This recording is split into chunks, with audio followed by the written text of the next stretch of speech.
अथैतदप्यशक्तोऽसि कर्तुं मद्योगमाश्रितः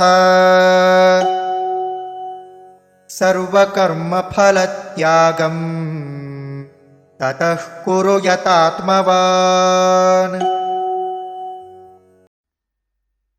अथ एतत् अपि अशक्तः असि कर्तुं मत् योगम् आश्रितः सर्वकर्म फलत्यागं ततः कुरु यत आत्मवान्।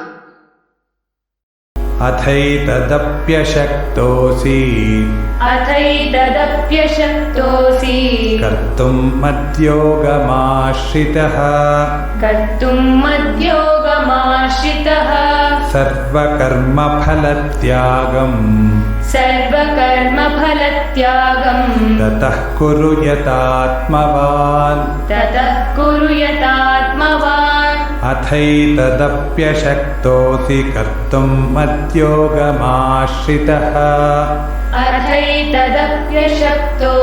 कर्तुं मद्योगमाश्रितः सर्वकर्मफलत्यागं ततः